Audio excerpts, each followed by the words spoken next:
हाँ, नमस्कार दोस्तों। तो आज हम लोग social science class 6th geography यानी कि द अर्थ आवर हैबिटेट का बुक का पहला चैप्टर पढ़ने जा रहे हैं। और जो पहला चैप्टर है वो the earth in the solar system. तो अर्थ मतलब होता है पृथ्वी और सोलर सिस्टम यानी कि सौरमंडल। तो अपने पृथ्वी जो कि सोलर सिस्टम में स्थित है यानी सौरमंडल में स्थित है उसके बारे में पढ़ने जा रहे हैं। तो पढ़ाने का तरीका जो होगा वो काफ़ी सिंपल होगा। पहले मैं इंग्लिश में पढ़ूंगा, उसके बाद आपको हिंदी में समझाऊंगा और जो भी ज़रूरी चीज़ें होंगे साथ साथ बताते चलूँगा। तो शुरू करते हैं बिना किसी देरी के। तो पहले मैं पढ़ लेता हूँ। How wonderful is to watch the sky after sunset. One would first notice one or two bright dots shining in the sky. Soon you would see the number of increasing. You cannot count them anymore. The whole sky is filled with tiny shiny objects. Some are bright, others dim. It seems as if the sky is studded with diamonds. They all appear to be twinkling, but if you look at them carefully, you will notice that some of them do not twinkle as others do. They simply glow without any flicker, just as the moon shines. ठीक है। तो कितना शानदार होता है, कितना अच्छा लगता है हमें जब सनसेट होता है, मतलब सूर्य अस्त होता है। तो हम लोग आसमान की तरफ देखते हैं। तो शुरुआत में हम क्या नोटिस करते हैं कि एक दो डॉट हमें आसमान में चमकते हुए दिखाई देते हैं। बाद में जो है वो नंबर इंक्रीज होते जाते हैं, 1 2 से 5 6 फिर 10 20 और फिर रात होते होते सारे तारे चमचमाने लगते हैं पूरे आसमान में। ठीक है। और ये इतने ब्राइट होते हैं, कुछ ब्राइट होते हैं मतलब कुछ चमकीले होते हैं, कुछ डिम होते हैं मतलब कम चमकीले होते हैं। और इसको देख के हमें क्या लगता है कि पूरा आसमान जो है वो छोटे छोटे डायमंड के टुकड़े यानी डायमंड से सजा हुआ है। और ये सारे जो तारे हैं वो ट्विंकल करते हैं यानी कि चमचमाते हैं।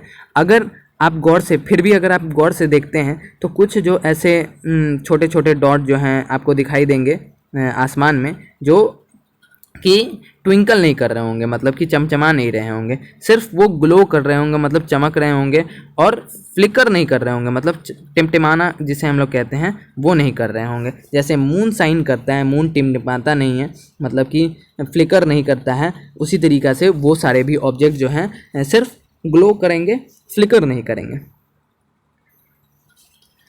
और along with these objects you may also see the moon on most of the days. It may however appear at different times in different shapes at different position. You can see the full moon only once in about a month's time. It is full moon night or Purnima. A fortnight later you cannot see it at all. It is a new moon night or Amavasya. On this day you can watch the night sky best provided it is clear night.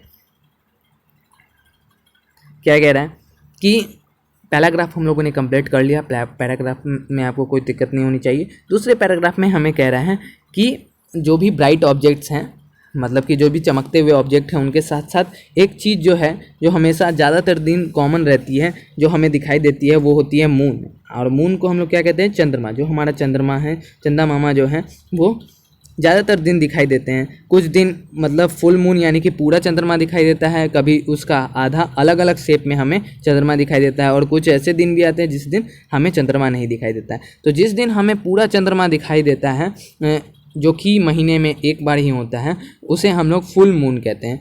English में full moon कहते हैं और हिंदी भाषी लोग उसे पूर्णिमा कह के बुलाते हैं। और जब चंद्रमा नहीं दिखाई देता है जिस दिन, उसे इंग्लिश में हम लोग न्यू मून डे कहते हैं और हिंदी भाषी लोग उसे अमावस्या के नाम से जानते हैं। तो इस दिन जो है हमारा जो आसमान है वो काफ़ी साफ दिखाई देता है। अगर एक साफ़ दिन है, मतलब बादल उदल ज़्यादा नहीं छाए हुए हैं यानी क्लाउड्स ज़्यादा नहीं लगे हुए हैं, तो ये एक साफ़ दिन दिखाई देता है जिसमें तारे जो हैं, जो स्टार्स हैं, वो ज़्यादा फ्लिकर करते हैं, मतलब ज़्यादा ट्विंकल भी करते हैं।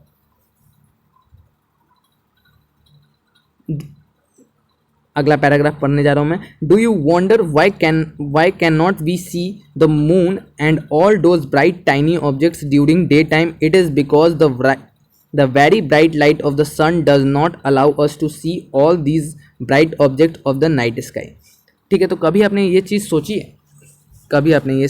सोची है कि हमें सुबह के समय यानी कि जब दिन का समय होता है तो हमें सारे जो तारे हैं या फिर मून हैं वो सारी चीज़ हमें दिखाई क्यों नहीं देते हैं? तो इसका सीधा सा जवाब इसलिए है क्योंकि जो सुबह का समय रहता है तारे तो वहीं उपस्थित होते हैं, लेकिन सूरज की रोशनी के कारण जो है वो तारे की रोशनी हमें दिखाई नहीं देती। और तारे की रोशनी हमें इसलिए नहीं दिखाई देती क्योंकि तारा जो है हमसे काफ़ी दूर है। और जो तारे हैं, बहुत सारे ऐसे तारे हैं जो हमारे सूरज से भी बड़े हैं, लेकिन हमें वो इतने टाइनी ऑब्जेक्ट एकदम छोटे से इसलिए दिखाई देते हैं क्योंकि वो हमसे काफ़ी दूर स्थित हैं, इस कारण से वो हमें काफ़ी छोटे दिखाई देते हैं।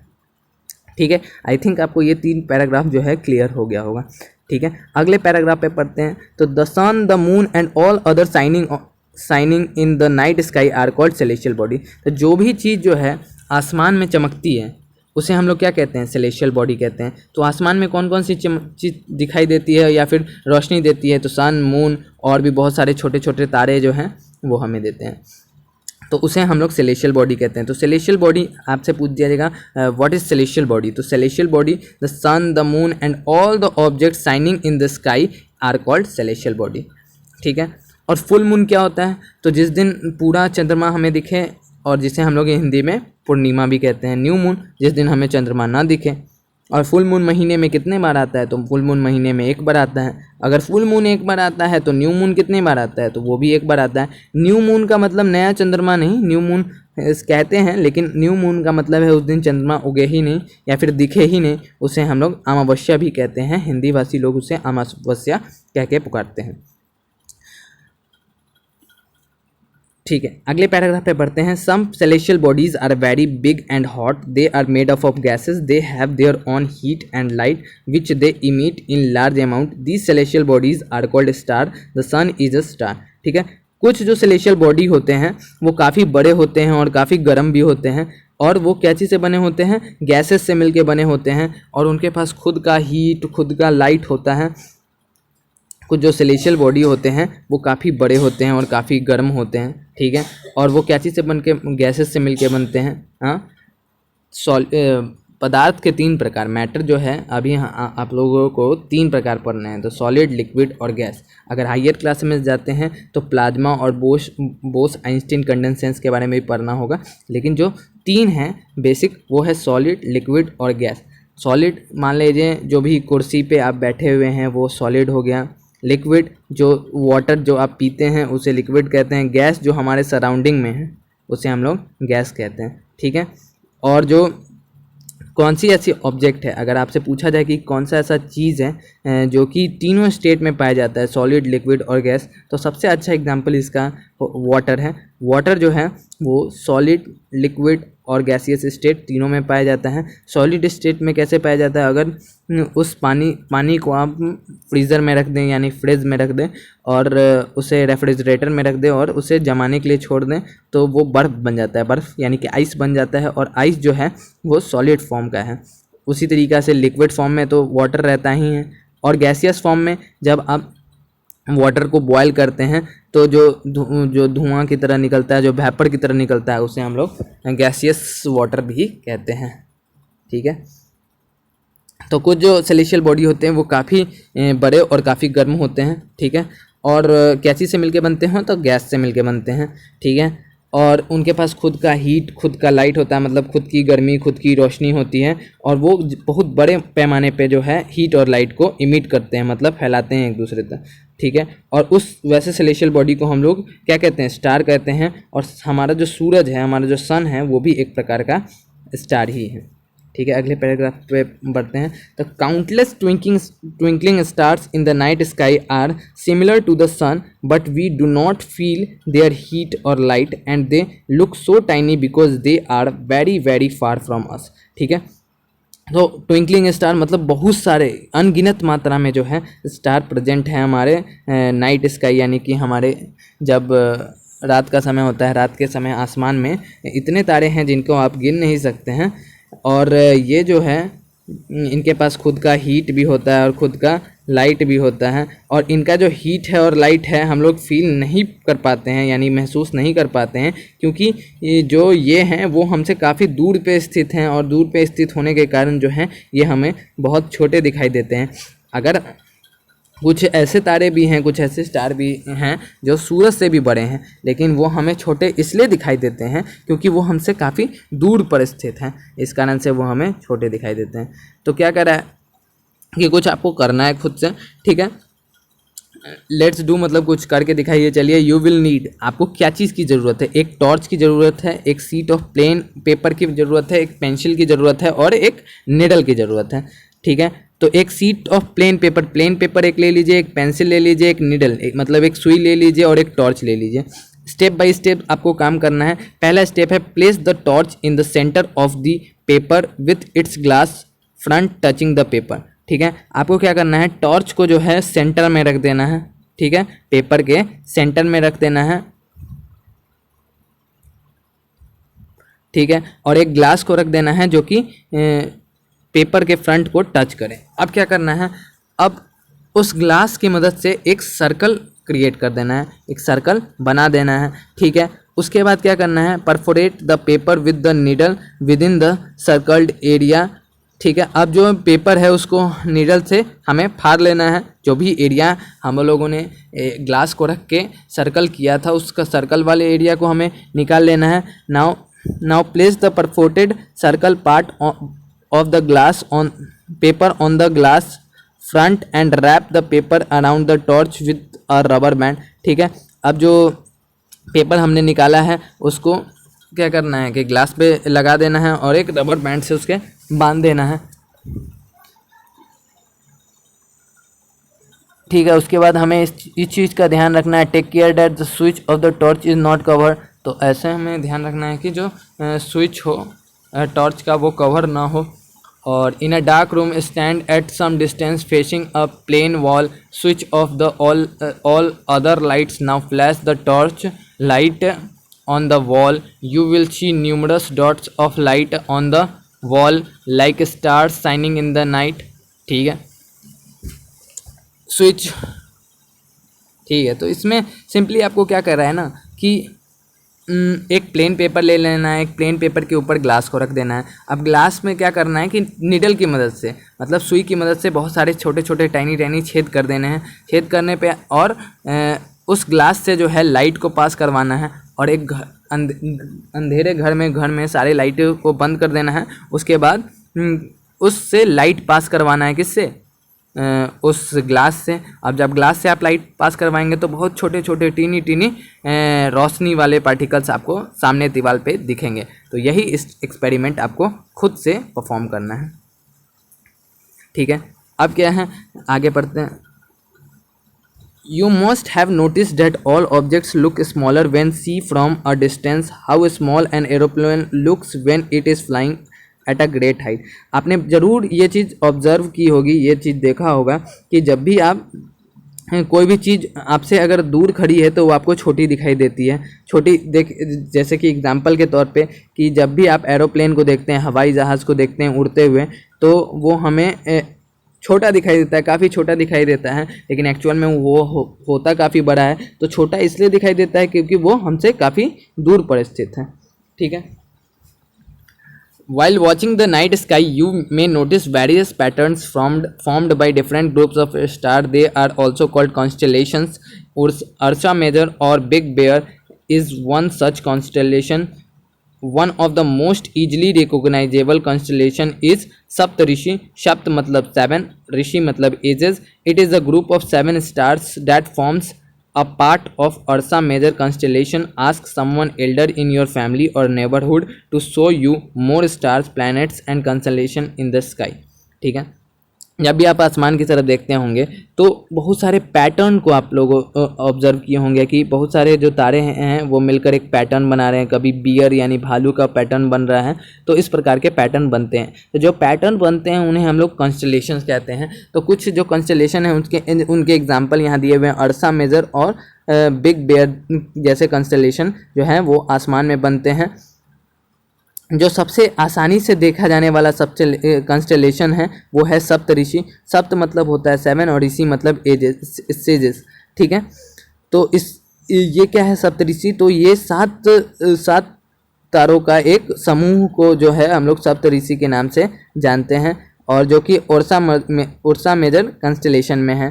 ठीक है, हमें अब आपको करना क्या है कि अपने से बड़े से और अपने फैमिली मेम्बर, अपने नेबरहुड, ये सब से और सारे तारों के बारे में जानकारी इकट्ठा करनी है जो हमें रात के समय या फिर सुबह के समय दिखाई पड़ते हैं।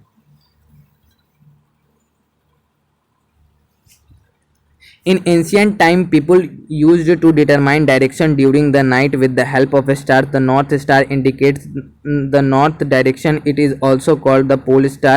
It always remains in the same position in the sky. We can locate the position of the pole star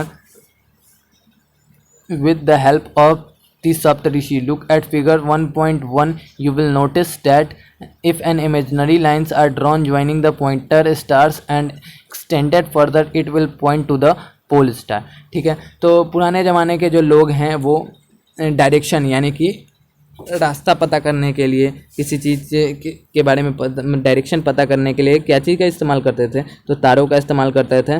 तो जो नॉर्थ स्टार जो है, नॉर्थ स्टार वो इंडिकेट करता था नॉर्थ डायरेक्शन को, जिसको अभी हम लोग पोल स्टार के नाम से भी जानते हैं।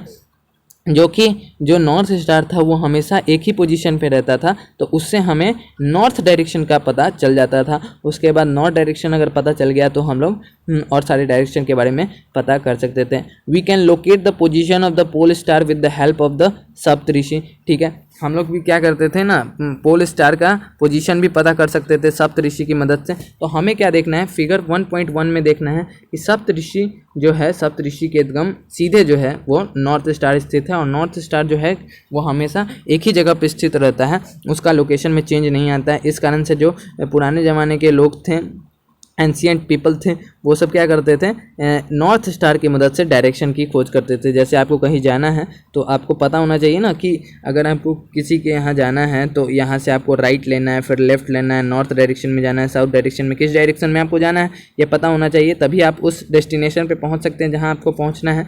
तो पुराने ज़माने के लोग जो हैं तारों का मदद लेते थे, नॉर्थ स्टार का मदद लेते थे, और सुबह के समय में सन की मदद यानी सूरज की मदद लेते थे रास्ता का पता करने के लिए। Some celestial bodies do not have their own heat and light. They are lit by the light of the star. Such bodies are called planets. The word planet comes from the Greek word planetai, which means vendors. The earth on which we live is a planet. It gets all its heat and light from the sun, which is our nearest star. If we took at the earth from a great distance, say the moon, it will appear to the shining just as the moon. कुछ जो celestial body होती हैं उनके पास खुद का heat, ना खुद की गर्मी होती है, ना खुद का रोशनी होता है।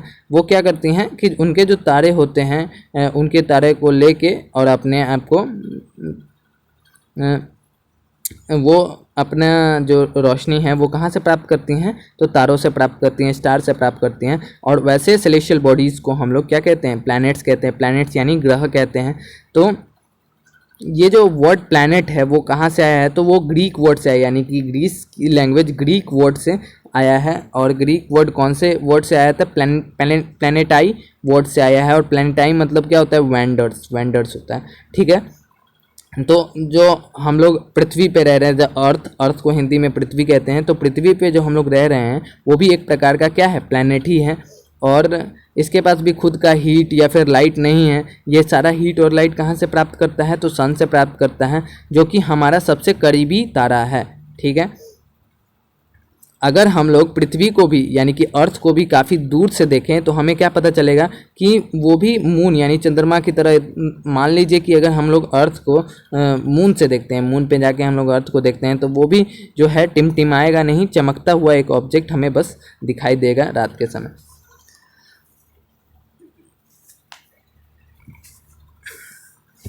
अगला लाइन जो हम लोग, अगला पैराग्राफ हम लोग पढ़ने जा रहे हैं, तो the moon that we see in the sky is a satellite. It is a companion of our earth and moves around it. Like our Earth, there are 7 other planets that get heat and light from the sun. Some of them have their moons too. ठीक है, तो moon जो है, जो चंद्रमा है हमारा, जो चंदा मामा है, वो हमारा नेचुरल सैटेलाइट है, मतलब हमारा उपग्रह है एक तरह से, जो हमारा चक्कर लगाता है, हमारे चारों तरफ घूमता रहता है. ठीक है। तो हमारी पृथ्वी की तरह 7 और ऐसे ग्रह हैं जिनके पास खुद का हीट या फिर लाइट नहीं है, वो अपना हीट और लाइट जो है सन से लेते हैं। और कुछ जो ऐसे भी हैं जिनके पास खुद का मून यानी कि खुद का नेचुरल सैटेलाइट यानी खुद का उपग्रह है। तो कुछ इंटरेस्टिंग फैक्ट जो है वो देख लेते हैं। Jupiter, Saturn and Uranus have rings around them. These are belts of small debris. These rings may be the seven from the seen from the Earth with the help of powerful telescope। ठीक है। तो Jupiter, Saturn क्या और Uranus आपने पहली बार नाम सुना होगा। तो जुपिटर, सैटर्न, यूरेनस क्या है, तो अर्थ की तरह यानी पृथ्वी की तरह 7 और ग्रह हैं जिनमें से एक है जुपिटर, एक सैटर्न और एक यूरेनस है। ठीक है। तो इनके चारों तरफ जो है रिंग बना होता है, मतलब कि पत्थरों जैसा रिंग बना जाता है और उसे हम लोग क्या कहते हैं, बेल्ट्स ऑफ स्मॉल डेब्रीज कहते हैं। तो इसमें जो है और पृथ्वी से हम इस स्मॉल डेब्रीज को देख सकते हैं किसकी मदद से, टेलीस्कोप। और टेलीस्कोप क्या होता है, टेलीस्कोप ऐसा इंस्ट्रूमेंट होता है जिसकी मदद से हम लोग तारों को, चंद्रमा को अच्छे तरीके से देख सकते हैं, काफ़ी बेटर। तो अब तो सोलर सिस्टम यानी कि हमारे सौरमंडल के बारे में हम लोग पढ़ने जा रहे हैं। तो सोलर सिस्टम में जो हैं सन और 8 प्लैनेट, कुछ सैटेलाइट और कुछ सेलेशियल बॉडी हैं जिसे हम लोग एस्ट्रॉयड और मीटेरॉइड्स कहते हैं। ठीक है। हमारे जो सोलर सिस्टम यानी कि हमारा जो सौरमंडल है उसमें टोटल 8, एक सूरज है, एक 8 ग्रह हैं, उसके सैटेलाइट हैं यानी कि उनके उपग्रह हैं और कुछ सेलेशियल बॉडी हैं जिन्हें हम लोग एस्ट्रॉयड्स और मीटेरॉइड्स भी कहते हैं। तो 8 कौन कौन से प्लैनेट्स हैं तो इसके बारे में देख लेते हैं। तो इस फिगर में आपको काफ़ी क्लियरली दिख रहा होगा, जैसे लेट मी कम, ठीक है। तो यहाँ जो सन है, सन से फिर दूरी पे है मरकरी, फिर Venus, Earth, Mars, Jupiter, Saturn, Uranus, Neptune. ठीक है। तो ये सारे प्लैनेट्स हैं। अब देखिए मरकरी के बारे में है। तो मरकरी देखिए जितने भी प्लैनेट्स हैं, जितने भी ग्रह हैं वो सारे जो हैं पृथ्वी का जो सूरज है, जो सन है, उसका चक्कर लगाते हैं। ठीक है। तो उसी तरीक़ा से Mercury, Venus, Earth, Mars, Jupiter, Saturn, Uranus, Neptune, ये सारे प्लैनेट जो हैं वो सभी जो हैं किसका चक्कर लगाते हैं, तो सूरज का चक्कर लगाते हैं। तो मरकरी जो है उसका चक्कर लगाने में देखिए जितने भी ग्रह हैं वो सूरज का तो चक्कर लगाते हैं और साथ ही साथ अपने एक्सिस यानी अपने तरफ भी रोटेट करते हैं। जैसे किसी गेंद को आप ऐसे गोल नचा दिए, तो उसी प्रकार से जो भी प्लैनेट्स हैं, जो भी ग्रह हैं, वो भी अपने एक्सिस पे रोटेट करते हैं। तो मरकरी जो है वो अपने जो सूरज का चक्कर है उसको लगाने में 88 दिन लगाता है और अपने एक्सिस पे यानी अपने अक्ष पे घूमने में वो कितना समय लगाता है, 59 डेज लगाता है। तो ये इम्पॉर्टेंट नहीं है, प्लैनेट्स जितने हैं उन सारे के बारे में इम्पॉर्टेंट है। और मरकरी के बाद खुद का कोई भी नेचुरल सैटेलाइट नहीं होता है। तो इसके बारे में आप लोग एक बार देख लीजिएगा कि कौन से ग्रह के पास कितने प्लैनेट्स हैं। ठीक है, आपके पास आई होप किताब होगी। अच्छा, तो कुछ जो प्लैनेट हैं उनको सेलेशियल प्लैनेट कहते हैं और कुछ जो प्लैनेट उनको गैसियस प्लैनेट कहते हैं। तो मरकरी, वीनस, अर्थ और मार्स जो है वो सेलेशियल प्लैनेट्स हैं। ठीक है। और जुपिटर, सैटर्न, यूरेनस, नेपच्यून जो है वो गैसियस प्लैनेट है। सेलेशियल प्लैनेट इसलिए कहते हैं क्योंकि यहाँ पे जो है लैंड उपस्थित है। और यहाँ जुपिटर, सैटर्न, यूरेनस, नेपच्यून को हम लोग गैसियस प्लैनेट इसलिए कहते हैं क्योंकि ये गैस से मिलके बने हुए हैं। और इनर प्लैनेट्स कहते हैं, इनर प्लैनेट भी मरकरी, वीनस, अर्थ, मार्स हैं। ठीक है। और जुपिटर, सैटर्न, यूरेनस, नेपच्यून जो हैं वो आउटर प्लैनेट्स हैं। ठीक है। और एक और सवाल है कि अर्थ ट्विन किसे कहते हैं, मतलब कि पृथ्वी का जुड़वा ग्रह किसे कहा जाता है। तो अर्थ ट्विन जो है वो वीनस को कहा जाता है। ठीक है। अगर आपसे पूछा जाए the coldest planet of our solar system, मतलब सबसे ठंडा ग्रह कौन सा है हमारे सोलर सिस्टम यानी सौरमंडल का, तो सबसे ठंडा ग्रह जो है वो है नेपच्यून। और सबसे गर्म ग्रह आपके हिसाब से मरकरी होना चाहिए क्योंकि मरकरी सबसे करीब है। तो मरकरी जो है वो सबसे गर्म ग्रह नहीं है, सबसे गर्म ग्रह जो है वीनस। और मरकरी से ज़्यादा वो गर्म इसलिए है, सूरज से ज़्यादा दूरी होने के बावजूद ये इसलिए है क्योंकि इसका जो एटमॉस्फेयर है वो इसे गर्म बना के रखता है। और अर्थ ऐसा प्लैनेट है जिसे हम लोग ब्लू प्लैनेट भी कहते हैं। और अर्थ हमारे सोलर सिस्टम यानी हमारे सौरमंडल का एकमात्र ऐसा प्लैनेट है जहाँ पे लाइफ एग्जिस्ट करता है, जहाँ पे लोग रह सकते हैं, जहाँ पे जीव जंतु रह सकते हैं। और सारे प्लैनेट्स मतलब जो भी प्लैनेट है वो नहीं है। तो एस्ट्रॉयड बेल्ट मतलब एस्ट्रॉयड बेल्ट के जो भी अंदर आए ग्रह उन्हें हम लोग इनर प्लैनेट कहते हैं। और एस्ट्रॉयड बेल्ट के जो भी बाहर वाले ग्रह हैं उन्हें हम लोग आउटर प्लैनेट कहते हैं। और बाहर वाले ग्रह को हम लोग गैसियस प्लैनेट्स भी कहते हैं। और अंदर वाले एस्ट्रॉयड बेल्ट के अंदर वाले ग्रह को हम लोग सेलेस्टियल प्लैनेट्स भी कहते हैं।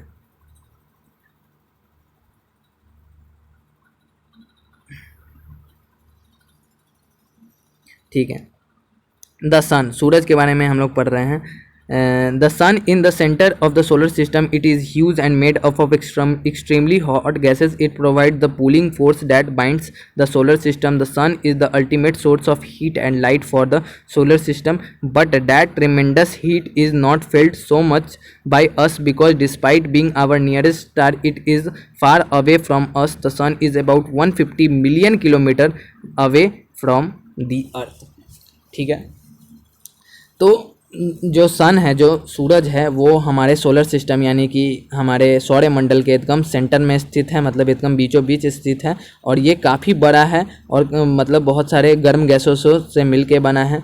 और ये जो है सारे ग्रहों को अपनी तरफ खींच के रहता है, जिस कारण से कोई भी ग्रह जो है सोलर सिस्टम यानी हमारे सौरमंडल से दूर नहीं जाते हैं। और इसके पास जो अल्टीमेट बहुत ज़्यादा मात्रा में हीट और लाइट है इस सोलर सिस्टम में। और इतना जो हीट है, लाइट है, जो हम लोग इतना महसूस नहीं कर पाते हैं, इसके बावजूद कि ये हमारा सबसे करीब का तारा है। इसलिए क्योंकि करीब का तारा होने के बावजूद जो है ये हमसे काफ़ी दूर है। और काफ़ी दूर मतलब थोड़ा मोड़ा 10-20 किलोमीटर दूर नहीं, मतलब 150 million kilometre away from the earth. तो यहाँ पे जो मिलियन है, देखिए दो तरह के नंबर सिस्टम होते हैं। तो एक होता है, आप आई थिंक आपको पता होगा, अगर नहीं पता है तो उन लोगों के लिए है, दो तरह के नंबर सिस्टम होते हैं। एक होता है इंडियन नंबर सिस्टम और एक होता है इंटरनेशनल नंबर सिस्टम। तो इंडियन नंबर सिस्टम में हम लोग यूज करते हैं 1, 10, 100, 1000, 10,000, लाख, 10 लाख, करोड़, 10 करोड़, ठीक है, ऐसे इस्तेमाल करते हैं। और इंटरनेशनल नंबर सिस्टम जो है वो होता है 1, 10, 100, 1000, 10,000, lakh, 10 lakh, sorry 1, 10। International number system जो है वो होता है 1, 10, 100, 1000, 10,000, 100,000, मिलियन, 10 मिलियन, 100 बिलियन। तो 150 मिलियन जो है वो क्या होगा, तो 1.5 करोड़ किलोमीटर जो है दूर है हमसे हमारा सन, यानी हमारा जो सबसे करीब का तारा है पृथ्वी से, जो सबसे करीब का तारा जो कि पृथ्वी जो सूरज है वो कितनी दूर है हमसे, तो 1.5 करोड़ किलोमीटर दूर है हमसे। ठीक है, अब हम लोग देखते हैं, do you know sol in Roman mythology is the sun god. Solar means the related to the sun, the family of the sun is therefore called the solar system. Write down as many words using the word solar on your own as you can. ठीक है, soul अगर Roman mythology से देखें तो soul का मतलब होता है सन गॉड, मतलब सूर्य देवता, सूर्य सन गॉड जो है। रोमन माइथोलॉजी में सूरज को भगवान की तरफ पूजा जाता है, हिंदू माइथोलॉजी में भी ऐसा ही किया जाता है। तो सन गॉड जो है वो सोल होता है, तो सोल का मतलब होता है रोमन माइथोलॉजी में सन गॉड। इसीलिए जो भी सन से रिलेटेड चीज़ें हैं उन्हें सोलर कह के हम लोग पुकारते हैं। ठीक है, तो सोलर का मतलब क्या होता है, जो भी सन से रिलेटेड यानी सूरज से रिलेटेड जो भी चीज़ है उनको हम लोग क्या कह के बुलाते हैं, सोलर कह के बुलाते हैं। तो इसीलिए जो फैमिली है, जो परिवार है सोलर सिस्टम का, एक तरह से परिवार है। सन को मान लीजिए उस परिवार का हेड, और जो भी प्लैनेट्स हैं वो क्या हो गए, उस मतलब उनके बच्चे टाइप हो गए। और प्लैनेट्स के बच्चे क्या हो गए, उनके नेचुरल सैटेलाइट्स हो गए, जैसे मून हो गए उनके। ठीक है, तो और हमें क्या कह रहा है कि आपको वर्ड बनाने हैं जितने ज़्यादा हो सके आप सोलर वर्ड से वर्ड बनाएं, कि सोलर विंड होता है, सोलर सिस्टम है, उसी तरीक़ा से आपको काफ़ी वर्ड बनाने हैं। तो ये आपका होमवर्क रहा कि आपको ये करके आना है। अच्छा ठीक है, एक वर्ड ओरिजिन है। तो ठीक है। Many words use in a language में have been taken from some other language. Geography for example is an English word, it has its origin in Greek which relates to the description of the earth. It is made of two Greek word, z means earth and graphia means writing. Find out more about the earth। ठीक है, तो बहुत सारे word हैं जो कि बहुत सारे विभिन्न प्रकार के लैंग्वेजेस यानी भाषाओं से लिए गए हैं। तो ज्योग्राफी भी एक तरह का इंग्लिश वर्ड है जो कि ग्रीक वर्ड से लिया गया है, और ग्रीक में भी ये दो वर्डों से मिलके बना है। तो पहला वर्ड जो है वो जी का मतलब अर्थ, और ग्राफिया का मतलब राइटिंग। ठीक है, तो जियो से मिलके जियोलॉजी होता है। जियोलॉजी का मतलब होता है स्टडी ऑफ द अर्थ, मतलब पृथ्वी के बारे में पढ़ने को हम लोग जियोलॉजी कहते हैं। जियोमेट्री होता है जो कि मैथ में इस्तेमाल होता है। तो अर्थ के मेजरमेंट के लिए हम लोग किसका इस्तेमाल करते हैं, तो जियोमेट्री का। एक होता है जियोऑइड। जो जियोऑइड क्या होता है कि जो पृथ्वी का शेप है, कुछ लोग कहेंगे गेंद आकार का है, कुछ लोग कहेंगे फ्लैट है, तो ना पृथ्वी फ्लैट है ना गेंद आकार का है, उसका जो शेप है उसको हम लोग क्या कहते हैं, जियोऑइड कहते हैं। कोई भी अगर कहे कि अर्थ जो है वो स्फीयर है तो उसकी बातों पे मानना नहीं है। तो अर्थ का जो शेप है उसे हम लोग क्या कहते हैं, जियोऑइड कहते हैं। ठीक है, तो हम लोगों ने सन के बारे में पढ़ लिया और कुछ जो वर्ड ओरिजिन्स हैं उनके बारे में पढ़ लिया। अब जो आगे वाला टॉपिक हम लोग पढ़ने जा रहे हैं वो है प्लैनेट्स। तो प्लैनेट्स के बारे में पढ़ते हैं। तो प्लैनेट्स के बारे में अधिकतर चीज़ हम लोगों ने पढ़ ही चुके हैं, लेकिन एक बार और देख लेते हैं। The earth 8 planets, there are 8 planets in our solar system in order of the distance from the sun. They are Mercury, Venus, Earth, Mars, Jupiter, Saturn, Uranus and Neptune। तो कुल जो है 8 प्लैनेट हैं हमारे सोलर सिस्टम में, हमारे सौरमंडल में। कुल कितने प्लैनेट हैं, तो कुल 8 ग्रह हैं हमारे सोलर सिस्टम यानी कि सौरमंडल में।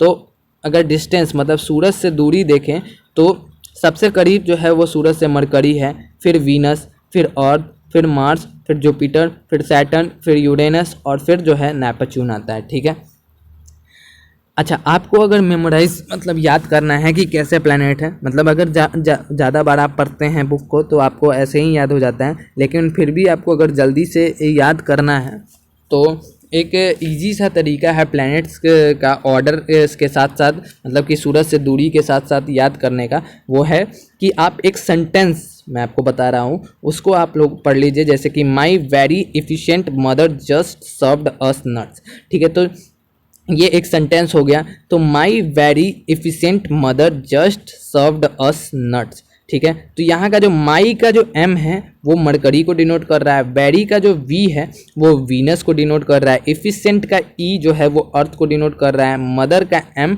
मार्स और जस्ट का जे जुपिटर, सर्व्ड का एस सैटर्न, अस का यू यूरेनस और एन नट्स का एन नेपच्यून।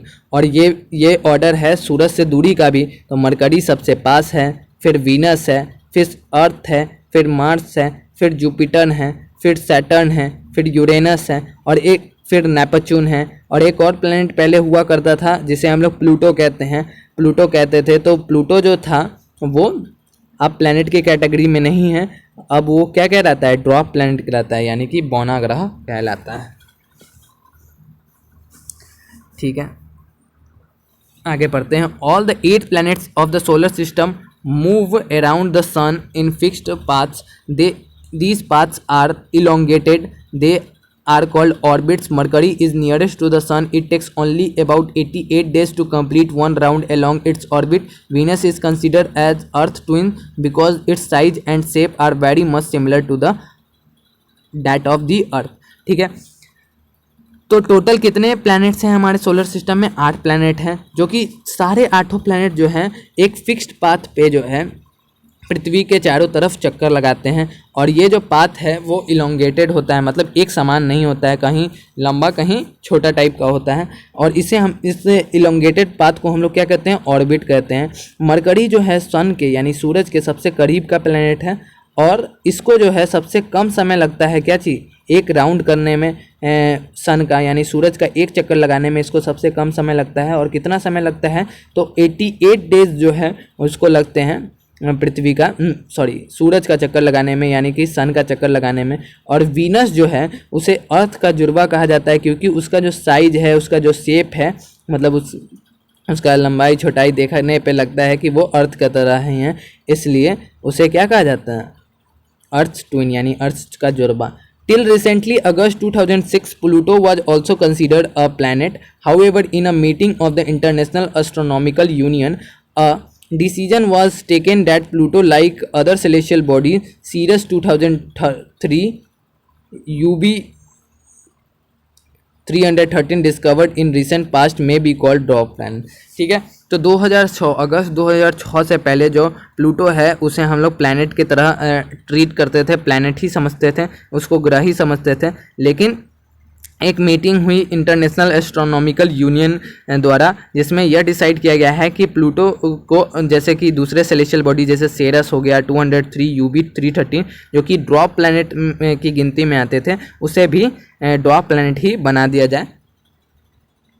ठीक है, तो ड्वार्फ प्लैनेट किसे कहते हैं, तो बौने ग्रह को। तो मेन जो रीज़न था प्लूटो को प्लैनेट से हटा देने का वो था कि जो प्लूटो था उसका खुद का फिक्स्ड पाथ नहीं था, वो एक्चुअली सन का यानी कि सूरज का चक्कर तो लगाता था, लेकिन उसका कोई फिक्स्ड पाथ नहीं था जिस पे वो चक्कर लगा सके। तो इसलिए प्लूटो को प्लैनेट के दर्जा से हटा दिया गया, और साथ ही साथ वो दूसरे के ऑर्बिट को भी डिस्टर्ब करता था। और ये भी बात है कि किसी भी प्लैनेट को अगर प्लैनेट घोषित करना है, अगर उसे प्लैनेट कंसीडर करना है, तो उसके लिए एक कंडीशन होता है कि उसे 200 ईयर्स से कम समय लगना चाहिए किसका, सन का यानी सूरज का चक्कर लगाने में। तो यूरेनस को जो है 200 साल से कम लगते थे, नेपच्यून को 200 साल से कम लगते थे, लेकिन ये जो प्लूटो ग्रह था उसे 200 साल से भी अधिक का समय लगता था क्या चीज करने में, सूरज का एक चक्कर लगाने में।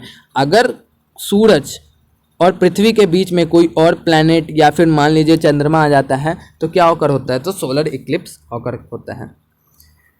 ठीक है, do you know humans have always been fascinated gazing in the night sky. Those who study the celestial bodies and their movements are called astronomers. Aryabhatta was a famous astronomer of ancient India. He said that the moon and the planets shine due to reflected sunlight. Today, astronomers all over the world are busy exploring the universe.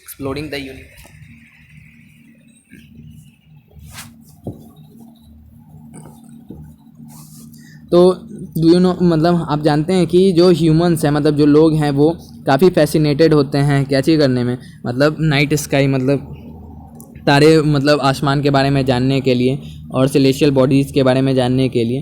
तो आर्यभट्ट जो है और जो भी लोग जो हैं वो सेलेस्टियल बॉडी यानी कि आसमान की चीज़ों के बारे में पढ़ाई करते हैं, उन्हें हम लोग क्या कहते हैं, एस्ट्रोनॉमर कहते हैं, और उनके मूवमेंट के बारे में पढ़ाई करते हैं। तो आर्यभट्ट जो है भारत के बहुत ही फेमस एस्ट्रोनॉमर हुए।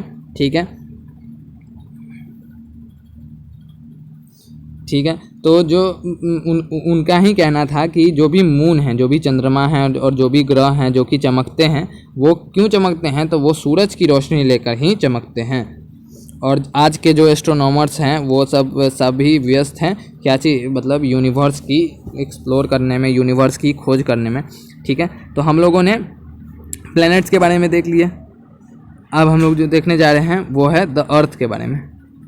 ठीक है, तो द अर्थ जो पृथ्वी है हमारा, वो third nearest planet to the sun in. ठीक है, तो सूरज से तीसरा सबसे करीब का प्लैनेट जो है वो हमारा पृथ्वी है। In size it is the fifth largest planet. It is slightly flattened at the poles, there is why its shape is described as geoid. Geoid means an earth like shape. ठीक है, तो पृथ्वी जो है वो तीसरा सबसे करीब का प्लैनेट है किससे, सूरज से, और पाँचवा सबसे बड़ा प्लैनेट है। हमारे सौरमंडल में टोटल 8 प्लैनेट्स हैं, उसमें पाँचवा सबसे बड़ा प्लैनेट कौन सा है, हमारा पृथ्वी है। ठीक है, और ये मतलब जो पोल है, पोल क्या करता है, तो पृथ्वी का एक छोर, सबसे ऊपरी छोर और सबसे निचली छोर, तो ऊपरी छोर को हम लोग नॉर्थ पोल और निचली छोर को हम लोग साउथ पोल कहते हैं। तो पोल पे जो है वो थोड़ा सपाट टाइप का है, मतलब चपटा टाइप का है, तो इस कारण से उसका जो शेप है उसको हम लोग जियोइड की तरह डिफाइन करते हैं। और जियोइड क्या होता है, तो जियोइड जो होता है, जो भी अर्थ जैसा शेप हो, जैसे ग्लोब है, उसका शेप क्या होता है, जियोइड टाइप का होता है, वो स्फीयर की तरह होता है, गेंद आकार का नहीं होता है। गेंद क्या होता है, मतलब एक समान आकार होता है हर तरफ। लेकिन जो हमारा पृथ्वी है वो नॉर्थ पोल और साउथ पोल यानी पोल्स की तरफ जो है वो थोड़ा, ध्रुव की तरफ जो है वो थोड़ा झुका हुआ है। ठीक है। Condition favourable to support life and probably found only on the earth. The earth is neither too hot nor too cold. It has water and air which are very essential for our survival. The air has life supporting gases like oxygen. Because of this reason the earth is a unique planet in the solar system. From the outer space the earth appears blue because its 2/3 surface it is covered by water. It is therefore called a blue planet. ठीक है। तो जीवन यापन करने के लिए एकमात्र ऐसा ग्रह है पूरे सौरमंडल का, एकमात्र ऐसा ग्रह पृथ्वी ही है जहाँ पे जीवन संभव है।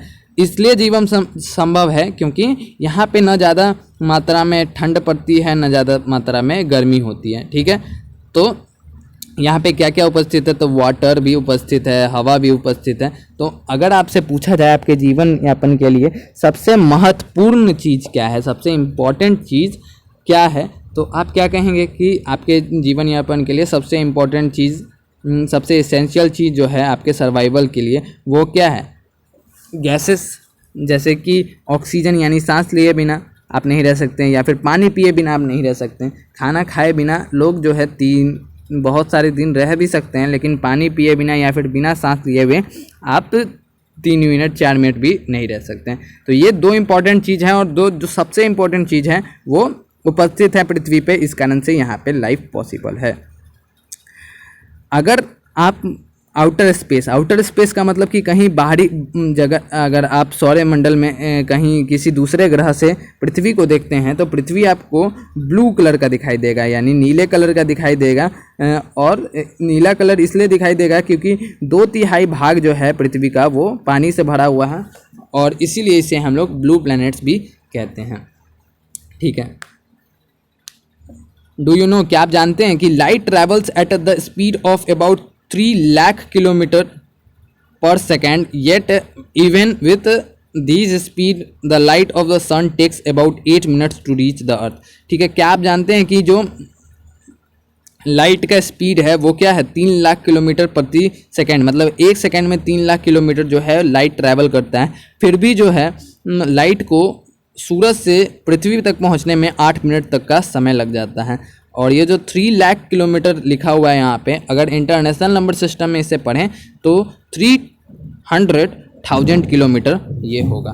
ठीक है। तो हम लोगों ने तो अर्थ के पृथ्वी के बारे में पढ़ लिया। अब जो है मून के बारे में हम लोग पढ़ने जा रहे हैं। The moon, our earth has only 1 satellite that is the moon.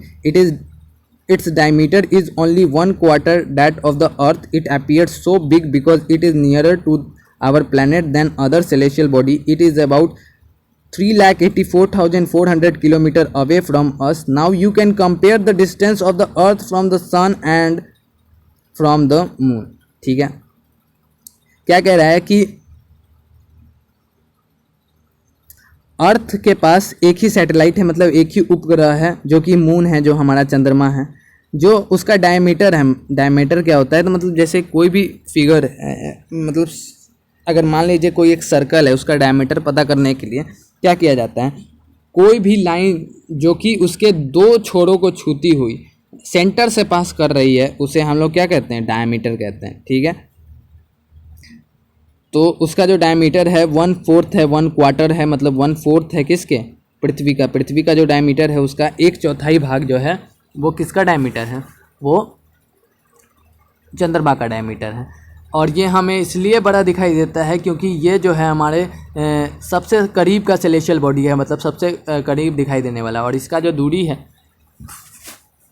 वो हमसे कुल 3,84,000 किलोमीटर और 3,84,400 किलोमीटर है। इसी से आप कंपेयर कर सकते हैं कि सूरज हमसे कितना दूर है, मतलब 8 मिनट लग जाते हैं अगर 3 लाख किलोमीटर प्रति सेकंड की रफ्तार से, तो 8 मिनट में टोटल कितने सेकंड होते हैं? तो 8 मिनट में अगर 8 को हम लोग 60 से मल्टीप्लाई कर दें तो 8 मिनट यानी 480 सेकंड्स, टोटल 480 सेकंड्स होते हैं 8 मिनट्स में, और 1 सेकंड में वो 3 लाख किलोमीटर ट्रैवल कर रहा है। मतलब कि अगर हम लोग माने तो लाइट को चंद्रमा से पृथ्वी पे आने में 1 सेकंड का समय लगता है और 8 मिनट का समय लगता है किसको? सूरज की रोशनी पृथ्वी तक आने में। तो इससे आप कंपेयर कर सकते हैं कि पृथ्वी से कितनी दूर होगा सूरज हमारा। ठीक है। The moon moves around the earth in about 27 days। It takes exactly the same time to complete one spin. As a result only one side of the moon is visible to us on the earth. ठीक है। तो moon जो है पृथ्वी का चारों तरफ चक्कर कितने दिन में लगा लेता है? तो 27 दिन में लगा लेता है। 27 दिन में चक्कर लगा लेता है। और उस देखिए कोई भी प्लैनेट है या फिर कोई भी नेचुरल सैटेलाइट है तो वो दो चीज़ करती है। या तो जो नेचुरल सैटेलाइट है वो अपने ग्रह, यानी कि जिस ग्रह का वो नेचुरल सैटेलाइट है, जिस ग्रह का वो उपग्रह है, उसके चारों तरफ चक्कर लगाती है और अपने ग्रह पे भी, अपने एक्सिस पे भी रोटेट करते रहती है। ठीक है।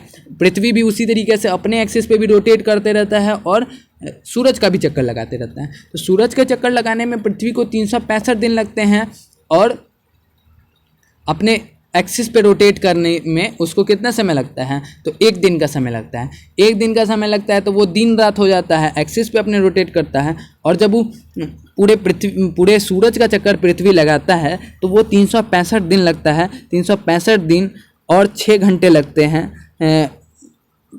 और 365 दिन और 6 घंटे जो है वो 1 साल होते हैं।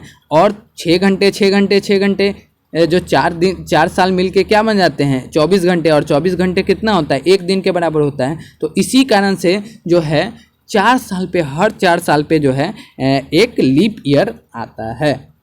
ठीक है। यहाँ ये चीज़ आपको समझ में आ गया। तो जो चंद्रमा है वो अपने एक्सिस पे रोटेट करता है। रोटेट करने में उसको 27 दिन का समय लगता है और वो पृथ्वी का चक्कर भी 27 दिन में लगाता है। इस कारणवश जो है हम जो है चंद्रमा का सिर्फ एक फेस देख पाते हैं।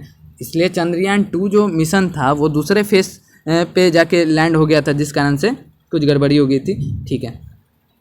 तो हम लोग हमेशा जो है चंद्रमा का एक फेस देखते हैं, दूसरा फेस आज तक किसी ने नहीं देखा है।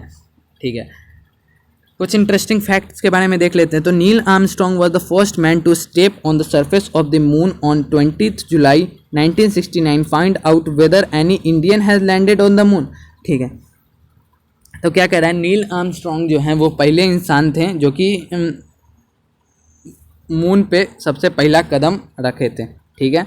सबसे पहला कदम मून पे रखने वाले इंसान का नाम था नील आर्मस्ट्रॉन्ग। और वो कब रखे थे? तो 20 जुलाई 1969 में वो कदम रखे थे। अब हमसे सवाल है कि कोई ऐसा इंडियन है जो कि मून पे लैंड किया है? तो ना, अभी तक तो कोई ऐसा इंडियन नहीं है। अभी 2020 चल रहा है और अभी तक कोई भी इंडियन ऐसा नहीं है जो कि मतलब कि जो कि चंद्रमा पे लैंड किया हो। हाँ, भले ही राकेश शर्मा जो हैं इंडियन हैं और वो स्पेस में जा चुके हैं, और भी हैं कल्पना चावला भी इंडियन मूल की हैं, वो भी स्पेस में जा चुकी हैं, यानी कि वो स्पेस में गई हुई हैं लेकिन चंद्रमा पे कभी नहीं गई हुई हैं। चंद्रमा पे अभी तक एक ही मिशन गया हुआ है, अपोलो मिशन, जिसके सदस्य थे नील आर्मस्ट्रॉन्ग। और नील आर्मस्ट्रॉन्ग ही हैं एक मात्र, या फिर उनके ग्रुप के कुछ लोग जो कि चंद्रमा पे अपना पैर रखे हुए हैं। ठीक है। और कब वो पैर रखे थे? तो 20 जुलाई 1969 को ही वो लोग चंद्रमा में गए थे। ठीक है। द मून डज, अच्छा एक और चीज़ है कि a satellite is a celestial body that moves around the planet in the same way as the planet move around the sun। ठीक है। वही बात जो कि हमने आपको बता चुका हूँ कि जो सैटेलाइट होते हैं, जो उपग्रह होते हैं, वो उसी तरीके से चक्कर लगाते हैं किसी भी प्लैनेट का, जिस तरीके से जो भी प्लैनेट है, जो भी ग्रह हैं, वो सूरज का लगाते हैं। ठीक है। ह्यूमन मेड सैटेलाइट, मतलब अब जो है नेचुरल सैटेलाइट के साथ नेचुरल उपग्रह की तरह अब आर्टिफिशियल सैटेलाइट भी बनने लगे हैं। तो आर्टिफिशियल सैटेलाइट के बारे में यानी कि ह्यूमन मेड सैटेलाइट के बारे में एक नज़र देख लेते हैं। तो is an artificial body, artificial body क्या कहते हैं, जो ह्यूमन मेड हो, जिसे इंसान ने बनाया हो उसे आर्टिफिशियल बॉडी कहते हैं। It is designed by scientist to gather information about the universe और for communication. It is carried by a rocket and placed in the orbit around the earth. Some of these Indian satellite in the space are INSAT, IRS, EDUSAT etc. ठीक है, तो इसको जो भी human made satellite होता है, जो कि आर्टिफिशियल सैटेलाइट भी कहते हैं उसे, वो इस तरीके से डिज़ाइन किया जाता है साइंटिस्ट द्वारा कि वो इन यूनिवर्स यानी कि ब्रह्मांड के बारे में इंफॉर्मेशन इकट्ठा कर सकें। और इसका इस्तेमाल हम लोग कम्युनिकेशन के लिए भी करते हैं। हम लोग एक दूसरे से बात करने के लिए, आप एज्यूम कीजिए कि आप एक यहाँ बैठे हुए हैं, कोई लाइव मैच जो है वो आप टीवी पे देख पा रहे हैं, किस कारण से, तो ये नेचुरल जो आर्टिफिशियल सैटेलाइट हैं ये सब में मदद करते हैं। और आर्टिफिशियल सैटेलाइट को हम लोग को मतलब कि स्पेस यानी कि स्पेस में अगर इंटर करवाना है तो उसके लिए हम लोग रॉकेट की मदद लेते हैं, और रॉकेट की मदद से हम लोग सैटेलाइट्स को कहाँ स्पेस में पहुँचाते हैं, स्पेस पे पहुँचाते हैं। ठीक है, और कुछ जो इंडियन सैटेलाइट हैं जो कि स्पेस में अभी भी काम कर रही हैं, तो उसमें से कुछ हैं जैसे कि इनसैट हो गया, IRS हो गया, EDUSAT हो गया। ये सारे जो हैं एग्जाम्पल हैं क्या चीज़ के कि इंडियन सैटेलाइट के जो कि अभी स्पेस में काम कर रहे हैं। Why do animals and planet require in order to grow and survive?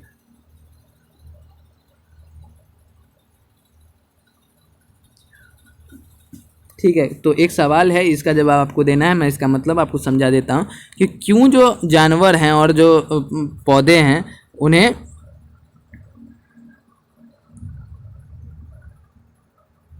Y do animals and planets required in order to grow and survive, मतलब जीने के लिए और सर्वाइव करने के लिए उन्हें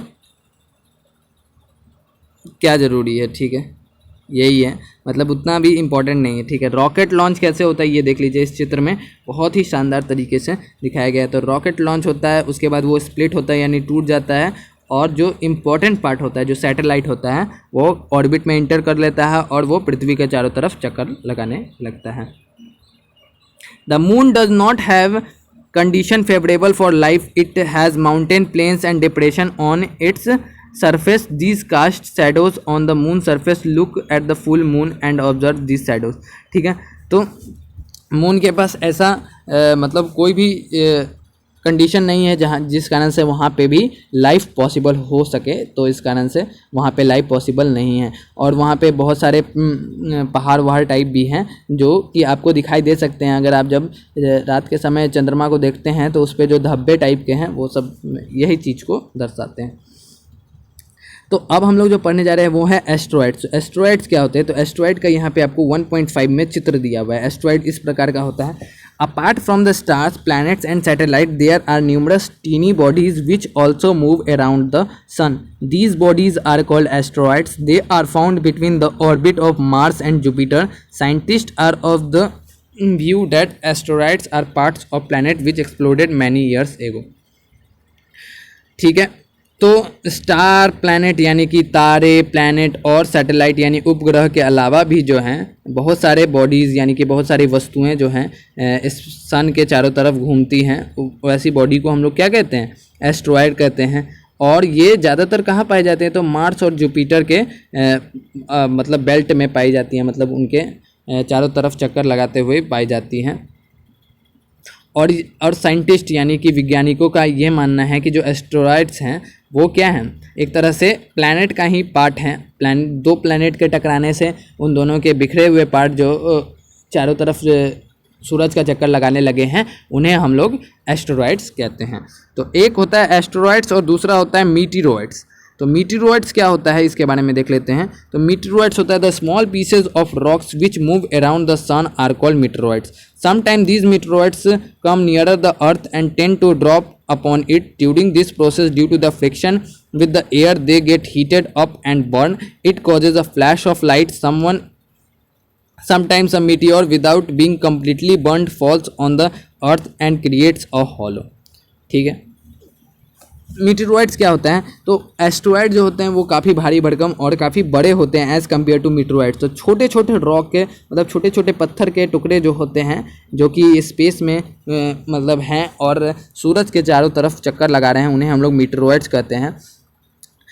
कुछ समय जो ये मीटेरॉइड्स होते हैं वो अर्थ में इंटर कर जाते हैं और अर्थ की तरफ बहुत तेज़ी से बढ़ने लगते हैं। लेकिन जो अर्थ का फ्रिक्शन होता है, घर्षण बल होता है पृथ्वी का, जो कि एयर द्वारा यानी कि हवाओं द्वारा लगाया जाता है उस पत्थर पे, तो उस पत्थर को वो वहीं पे जला देता है, जिससे क्या है एक फ्लैश ऑफ लाइट यानी कि चमचमाता हुआ वो दिखाई देता है। जिस कारण से हम लोग क्या बचपन में समझते थे, या फिर अब आपसे अगर कोई कहे ये टूटा हुआ तारा है, तो वो टूटा हुआ तारा नहीं, एक्चुअली वो एक मीटेरॉइड्स है जो कि पृथ्वी की ओर बढ़ रहा है और पृथ्वी के हवाओं के घर्षण बल के कारण वो लाइट प्रोड्यूस कर रहा है। ठीक है, तो कभी कभी जो है वो अच्छी तरीके से ध्वस्त नहीं हो पाता है, फ्रिक्शन के कारण जो है पहले ही बर्न नहीं हो पाता है। तो कुछ जो मीटेरॉइड्स हैं वो पृथ्वी पे फॉल कर जाते हैं यानी गिर जाते हैं, जिस कारण से पृथ्वी पर एक गड्ढा टाइप का क्रिएट हो जाता है। ठीक है, do you see a whitish broad band like a white glowing across the sky on a clear starry night? It is a cluster of millions of stars. This band is Milky Way galaxy. Our solar system is a part of this galaxy. In ancient India it was imagined to be a river of light flowing in the sky, thus it was named as Akash Ganga. A galaxy is a huge system of billions of stars and clouds of dust and gases. These are millions of such galaxies that make the universe. It is difficult to imagine how big the universe is. Scientists are still trying to find out more and more about it. We are not certain about the size, but we know that all of us, you and I, belong to the universe. ठीक है, तो कभी आपने आसमान में एक whitish broad band type का चीज़ देखा है, मतलब एक बहुत ही उजली चीज़ देखी है आसमान में? आई थिंक अब नहीं देखा होगा, प्रदूषण यानी पॉल्यूशन के कारण। लेकिन अगर आप अपने ग्रैंड पेरेंट्स ये सबसे पूछते हैं तो वो जो है अपने बचपन में ये चीज़ ज़रूर देखे होंगे। तो वो क्या होता है, वाइट ब्रॉडबैंड क्या होता है, तो वो cluster of millions of star, मतलब लाखों करोड़ों तारे जो हैं एक तार साथ दिखाई देते हैं, और इसको हम लोग अंग्रेज़ी में मिल्की वे गैलेक्सी कहते हैं। और मिल्की वे गैलेक्सी जो है आपको फिगर 1.6 मतलब चित्र 1.6 में दिखाया गया है, देख सकते हैं आप। तो हमारा जो सोलर सिस्टम है वो एक तरह से इसी गैलेक्सी का यानी कि मिल्की वे गैलेक्सी का पार्ट है। तो एंशिएंट इंडिया मतलब इंडिया के लोग जो हैं क्या समझते थे कि जब भी वो आसमान में देखते थे तो एक पूरा उजला तरीके का दिखता था। तो अब इन्हें क्या लगता था कि एक नदी है जो कि लाइट को अपने साथ फ्लो करवा रही है, मतलब कि रोशनी को अपने साथ फ्लो करवा रही है आसमान में, इसीलिए इन्होंने इसका नाम आकाश गंगा रख लिया। तो मिल्की वे को हम लोग हिंदी में आकाश गंगा कहते हैं। तो एक गैलेक्सी जो होता है वो उसके अंदर बिलियंस ऑफ स्टार्स होते हैं, मतलब कि बिलियन ऑफ स्टार्स मतलब समझ रहे हैं 10 करोड़ 20 करोड़ स्टार्स होते हैं उसके पास। ठीक है,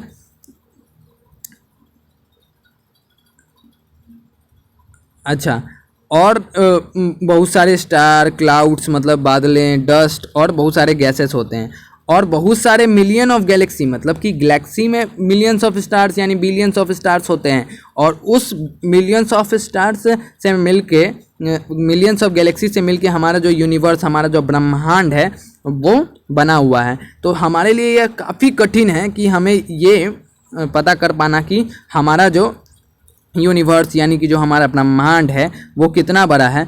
तो हम लोग बस इसके बारे में थोड़ा मोड़ा पता करने की कोशिश करते रहते हैं।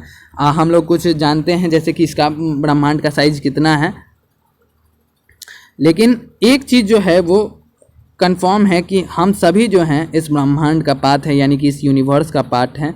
हम हो गए, आप हो गए, ये प्लैनेट हो गया, ये नेचुरल सैटेलाइट हो गया, एस्ट्रॉइड्स हो गया, मीटेरॉइड्स हो गया, सन हो गया, स्टार हो गया, गैलेक्सी हो गया, ये सभी जो हैं वो हमारे तो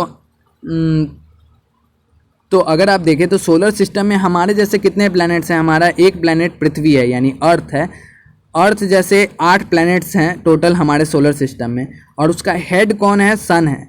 तो सन जो है वो हमारे सोलर सिस्टम का यानी सौरमंडल का हेड है, और सन के एक प्रकार का स्टार है, एक प्रकार का तारा है, उससे भी बड़ा बड़ा तारा जो है हमारे ब्रह्मांड में एग्जिस्ट करता है, और उससे भी काफ़ी बड़ा बड़ा तारा है। तो बहुत सारे तारों का झुंड जो मिलके एक गैलेक्सी बनाता है, जिस गैलेक्सी में हम लोग रह रहे हैं उसका नाम है मिल्की वे गैलेक्सी, जिसको हिंदी में आकाश गंगा कहते हैं। और वो बहुत सारे गैलेक्सी मतलब मिलियंस ऑफ गैलेक्सी मतलब लाखों करोड़ों गैलेक्सी मिलके क्या बनाते हैं? एक यूनिवर्स यानी कि एक ब्रह्मांड की संरचना करते हैं। तो ब्रह्मांड कितना बड़ा है इससे आप पता कर सकते हैं। आपने पृथ्वी पूरी नहीं घूमी होगी, आप जिस जगह रह रहे हैं वो भी आपने पूरा घूमा नहीं होगा, लेकिन ब्रह्मांड कितना बड़ा है इसके बारे में आपको थोड़ा सा आइडिया लग गया होगा इस किताब को पढ़ने के बाद।